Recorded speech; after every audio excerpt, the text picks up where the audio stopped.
You're watching Truth versus Hype. We're here tonight to talk about something I'm not sure merited a full show, but we've reached the point where we're left with little choice, which is that the Prime Minister of India follows abusive handles on Twitter. And no matter how much the outrage this has provoked, he still follows them. Now, here's the brief context. Mr. Modi has been a social media pioneer. He was an early adapter to Twitter and Facebook, and his campaign for India's highest office was powered by a massive mobilization of these platforms. But in its wake came a torrent of toxic abuse, bigotry, and even occasional threats from his fans to anyone who is remotely critical of him or his party. This has become the new appalling normal on social media in India. Now, the Prime Minister and the BJP could say, and they do say, that he has no control over abusive followers. Well, in a way he does. He could repeatedly and strongly say to his online fans to not abuse in his name. But let's leave that aside. What is even more worrisome is that the Prime Minister, for many years now, follows abusive handles, something he has control over. In other words, embedded amongst the galaxy of world and Indian leaders that Mr. Modi follows are those who almost every day spew abuse, communal propaganda, and use crude sexist language. Until this week, the ruling party has never had to directly address the implications of this phenomenon, that by the Prime Minister following hateful tweeters, the BJP was tacitly endorsing abuse and hate at the highest levels. But the simmering outrage over this finally peaked when a number of handles sent out offensive tweets on the murder of journalist Gauri Lankesh, handles which the PM follows. The tweet which drew the maximum outrage was this by someone called Nikhil Darich. His bio says he's a Hindu nationalist and that he's followed by the Prime Minister, who tweeted, and translating from the Hindi, "A bitch died a dog's death and all of her litter are crying in the same voice." Later, he deleted the tweet and the reference to the Prime Minister following him. Then there was someone called Ashish Mishra, followed again by the Prime Minister. His bio says, amongst other things, that he's part of Team PM Modi. He retweeted a tweet reporting Gauri Lankesh's death with his comment, "Jaisi karni vaise bharni." In other words, she deserves her death based on her actions. Then there was another user who tweets from the handle Soul Facts, again followed by the Prime Minister, who tweeted this image of Gauri Lankesh with the JNU students Kanhaiya Kumar and Umar Khalid saying, "God had a different plan for the Bharat Tere Tukde Honge group." Now, when a number of others, not necessarily followed by the Prime Minister but part of the same ideological ecosystem, sent out similar gloating tweets on Gauri Lankesh's murder, the government finally spoke up. The INB minister said something which ought to be crashingly obvious, but in these times still needed to be said. Mr. Prasad said, "I strongly condemn and deplore the messages on social media expressing happiness on the dastardly murder of Gauri Lankesh. Expressing happiness on the killing of anyone is shameful, regrettable, and totally against Indian traditions. Social media is not for that." Mr. Prasad, however, didn't address the question of abuse and gloating from the handles followed by the Prime Minister. That was addressed by this peculiar defense put out by the head of the BJP IT wing. It says that he said the Prime Minister is a leader who freely engages with people on social media platforms. The statement said he's a rare leader who truly believes in freedom of speech, has never blocked or unfollowed anyone on Twitter. And the Prime Minister following someone is not a character certificate of a person and is not in any way a guarantee of how a person should conduct himself.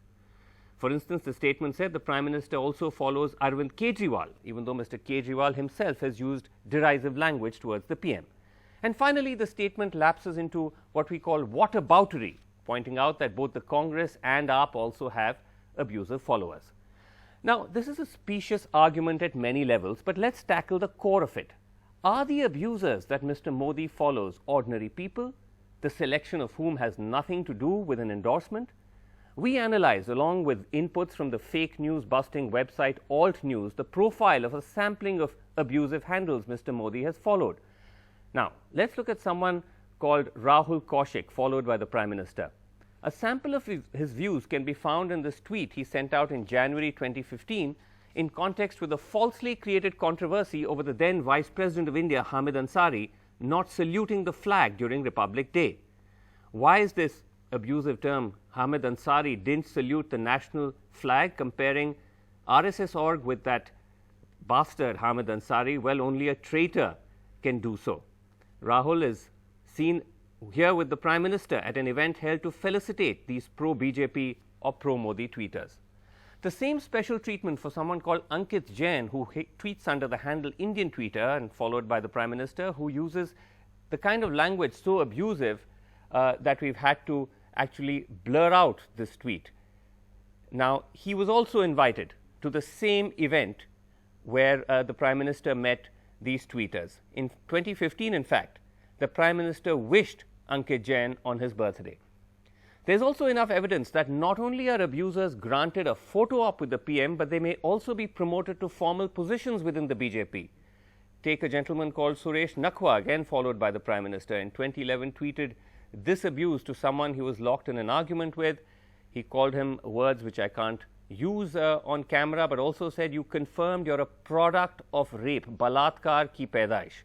Mr. Nakhwa has since apologized for it, but here he is at the same event where he met the Prime Minister and later was made a spokesperson for the BJP Mumbai. There's also a gentleman called Tajinder Bagga, notorious for directing abuse at the media or critics or rivals of the government. Here's an example from 2011 where he abuses Dr. Manmohan Singh's daughter, again language I can't read out. Subsequently, he also tweeted that in reference to the lawyer Prashant Bhushan, he's trying to break my nation. I tried to break his head. Hisab chukta. Congratulations to all. Operation Prashant Bhushan successful. This is shortly after he and his supporters attacked Prashant Bhushan. Now, again, here is Mr. Bagga with the Prime Minister, and later he went on to become Delhi BJP spokesperson. Now, these are just a few examples which debunk the claim that being followed by the Prime Minister is not a certificate. In fact, it confirms the opposite, that abusers who are followed by him can get promoted. Moreover, there's enough evidence that these abusive handles that the Prime Minister follows are not random people. They either belong formally or informally within the BJP Hindutva ecosystem. Take Dadich, for instance, the handle followed by the Prime Minister who tweeted the abusive comment about Gauri Lankesh as a bitch, is seen here in these images with Smriti Irani. Here is Ashish Mishra, who tweeted about Gauri Lankesh getting what she deserved with the Maharashtra Chief Minister. Or someone called Nikunj Sahu, followed by the Prime Minister, whose profile says that he is, amongst other things, a member of the BJP IT cell. Now, he sent tweets like this in 2016 to Arvind Kejriwal, again, language that is so unprintable that I simply can't say what it is. More recently, he tweeted in response to a news piece on Farooq Abdullah questioning the arrest of separatists, saying the country demands freedom from the pigs of Kashmir. Or someone who tweets from the handle Mahavir, whose bio says that he's blessed to be followed by the Prime Minister. His tweet directed at the journalist Neha Dikshit asks, "What is a commie Naxalite Nakul Sahni doing in Neha Dikshit's bedroom? Payment in cash or kind?" ?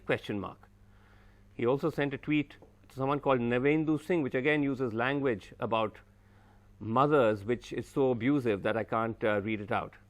Now, when his account was suspended by Twitter in 2015, a union minister, Giriraj Singh, was among those who fought to have it reinstated. So, what can we infer from all this? That online hate, abuse, communal falsehoods has sanction from the very top, and hate can at times incite real-world consequences. And while we wait to know who killed Gauri Lankesh, can we at least ask the Prime Minister, as a starting point, to unfollow, sir, these handles of hate?